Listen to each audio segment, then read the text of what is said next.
Hello, welcome back to my tiny world. എല്ലാവരും സുഖമായിരിക്കുന്നു എന്ന് വിശ്വസിക്കുന്നു. അവൽ വിളയിച്ചത് നമുക്ക് ഏവർക്കും പ്രിയപ്പെട്ട ഒരു 4 മണി പലഹാരമാണല്ലോ. ഏത്തപ്പഴവും കുറച്ച് നട്ട്സും എല്ലാം ചേർത്ത് നല്ല സ്വാദിഷ്ടമായ അവൽ വിളയിച്ചത് എങ്ങനെയാണ് ഉണ്ടാക്കുന്നതെന്നാണ് ഞാൻ നിങ്ങളെ പരിചയപ്പെടുത്താൻ പോകുന്നത്. അപ്പോൾ അതെങ്ങനെയാണ് ഉണ്ടാക്കുന്നതെന്ന് നമുക്ക് നോക്കാം.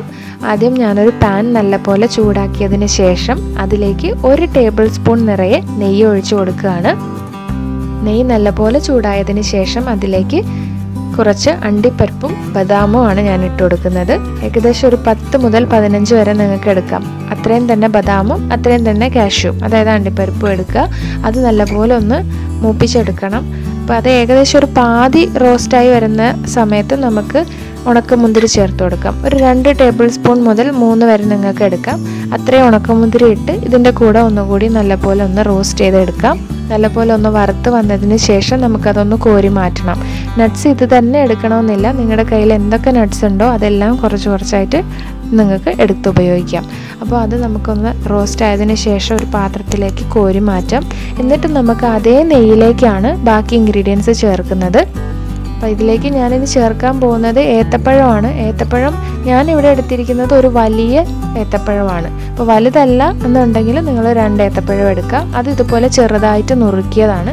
അതൊന്ന് നല്ലപോലെ ഈ നെയ്യിലേക്ക് ഇട്ടൊന്ന് വഴറ്റിയെടുക്കണം. അപ്പോൾ കുറച്ചൊന്ന് ചൂടായി വരുന്ന സമയത്ത് നമുക്കതിലേക്ക് ശർക്കര ചേർത്ത് കൊടുക്കണം മധുരത്തിന്. ഞാനിവിടെ ഒരു 50 ഗ്രാം ശർക്കരയാണ് എടുത്തിരിക്കുന്നത്. മധുരം കൂടുതൽ വേണ്ടവർ കുറച്ചും കൂടി ചേർക്കുക. നല്ലപോലെ ഇളക്കി കൊടുക്കുക. അപ്പം ശർക്കര നമ്മൾ വെള്ളം ചേർത്ത് ആദ്യം ഉരുക്കിയെടുക്കുകയാണെങ്കിൽ വെള്ളത്തിൻ്റെ അംശം കൂടിപ്പോവും. അപ്പോൾ അവൽ ക്രിസ്പി ആയിട്ടുള്ള അവൽ നമുക്ക് കിട്ടത്തില്ല. അതുകൊണ്ടാണ് ഞാൻ ശർക്കര അങ്ങനെ ചേർക്കുന്നത്. അപ്പോൾ അത് പതുക്കെ ഒന്ന് ഉരുക്കി വരുന്ന സമയം കൊണ്ട് തന്നെ ഏത്തപ്പഴവും നല്ലപോലെ വെന്ത് കിട്ടും. അതിലേക്ക് നമ്മൾ ചേർക്കുക കുറച്ച് ചുക്കും ഏലക്കാപ്പൊടിയും. ചുക്ക് 1 ഇഞ്ച് വലുപ്പത്തിലുള്ള ചുക്കും ഏലക്ക ഒരു 4-5 എണ്ണം നല്ലപോലെ പൊടിച്ചെടുത്ത് ചേർക്കുക. അതിലേക്ക് പിന്നെ നമ്മൾ 1 ടേബിൾ സ്പൂൺ എള്ളും ചേർത്ത് കൊടുക്കുക. എന്നിട്ടത് നല്ലപോലെ ഒന്ന് ഫ്രൈ ചെയ്തെടുക്കുക. അപ്പോൾ അത് ഒരു 1 മിനിറ്റോളം ഒന്ന് ഇളക്കി കൊടുക്കണം. അതിനുശേഷം നമുക്ക് തേങ്ങ ചേർക്കാം. തേങ്ങ ഒരു 1/2 കപ്പാണ് ഞാനിവിടെ എടുത്തിരിക്കുന്നത്. നിങ്ങൾക്ക് 1/4 കപ്പ് വരെ ചേർക്കാം.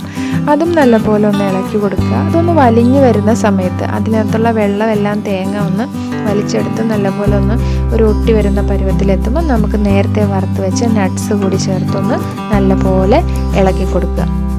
അപ്പോൾ നമ്മൾ എല്ലാ ചേരുവകളും ചേർത്തു. ഇനി അവസാനമാണ് നമ്മുടെ മെയിൻ ഇൻഗ്രീഡിയൻ്റ് ആയിട്ടുള്ള അവൽ ചേർക്കുന്നത്. ഇവിടെ ഞാൻ 2 കപ്പ് അവലാണ് എടുത്തിരിക്കുന്നത്.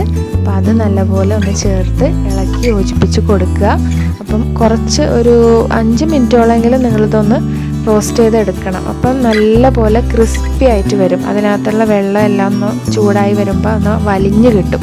നമ്മൾ വേറെ വെള്ളമൊന്നും ചേർക്കുന്നില്ല. ഈ പഴത്തിനകത്തും തേങ്ങയ്ക്കകത്തും ഉള്ള വെള്ളം തന്നെ ഉള്ളൂ ഇതിനകത്ത്. അപ്പോൾ അവൽ നല്ലപോലെ നനഞ്ഞ് കിട്ടാനുള്ള വെള്ളം ഇതിനകത്തുണ്ട്. അപ്പോൾ അത് നല്ലപോലെ ഒന്ന് ഇളക്കി എല്ലാം യോജിപ്പിച്ച് വരുമ്പോൾ നമ്മുടെ അവൽ വിളയിച്ചത് ഇവിടെ റെഡിയാവും. നമ്മുടെ ശരീരത്തിന് ആവശ്യമായിട്ടുള്ള പോഷകങ്ങളെല്ലാം നമുക്ക് കിട്ടും. അപ്പോൾ റെസിപ്പി ഇഷ്ടപ്പെട്ടെങ്കിൽ ചാനൽ സബ്സ്ക്രൈബ് ചെയ്യൂ. നോട്ടിഫൈഡ് ആകാൻ ബെല്ലൈക്കണിൽ ഓൾ എന്ന ഓപ്ഷൻ ക്ലിക്ക് ചെയ്യൂ. അപ്പോൾ വീണ്ടും കാണുന്നത് വരെ സ്റ്റേ ഹെൽത്തി.